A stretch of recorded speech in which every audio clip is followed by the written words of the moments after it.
On this episode, I'm giving my reaction to the new Tennessee law that's going to take driver's license away from teenagers who have been found about to be bullies or cyberbullies.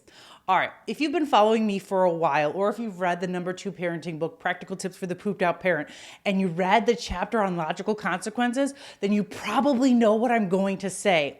This consequence is illogical for multiple reasons. Number one, teenagers do not drive until 16. Cyberbullying and bullying happens way earlier than 16 years of age. So you mean to tell me you're going to delay a consequence for years?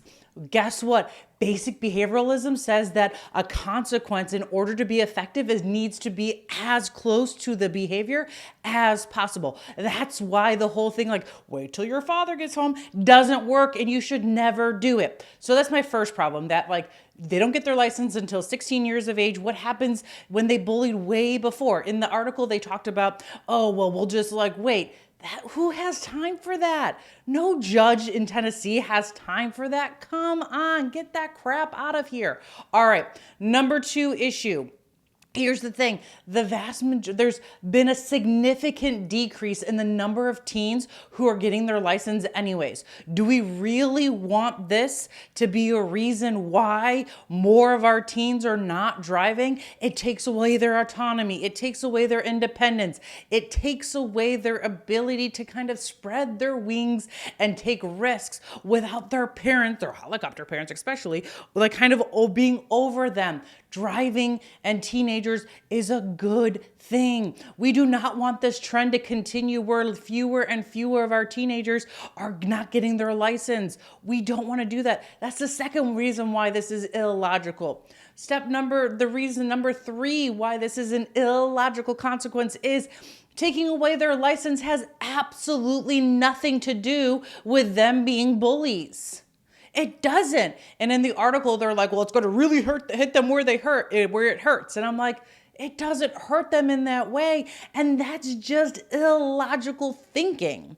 If we want to really tackle cyberbullying and bullying, and we want a consequence that's going to be effective, meaning stop kids from bullying and cyberbullying, well, then we need to be teaching them how to have good peer relationships, how to have good communication strategies, how to build positive relationships with their peers. This is what we want them to be learning. We don't want to be taking away their license. That's illogical. That's a stupid punishment. So I think if kids are found to be, and I've already created a video on this, it's titled something along the lines of, you found out that your kid is the bully. I give lots of great tips on how to address bullying in an appropriate way, effective way. We want logical consequences. So if a youth is found bullying, make them go and take a course that's based off of research, that's empirically supported, that's going to teach them communication, emotion regulation, positive relationships, what to do instead of bullying. The other suggestion I will give is restorative justice. Go make them do something positive for whatever subpopulation they were bullying about. If they're bullying about Mexicans, because I'm Mexican, well, then have them go and get experience with individuals who are Mexicans. That's how we're going to build adaptable youth who are not cyberbullying or bullying others. Taking away their driver's license isn't going to do anything.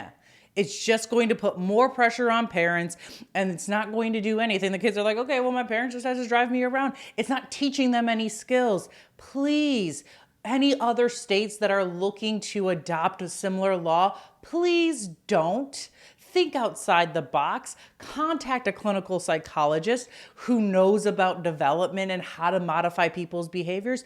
I'm available. Contact me. I will help you create programming that's going to squash bullying much better than taking away their license. By reaching and implementing logical consequences for our youth in schools, youth programs, in our homes. This is how we're going to modify behaviors. This is how we're going to get our youth, our Gen Z, behaving in ways that are pro social, proactive, that's going to help our society. By doing these things, by having logical consequences and utilizing them in all of the areas that youth are in, this is how we're going to throat punch the youth mental health crisis. Let's go, y'all.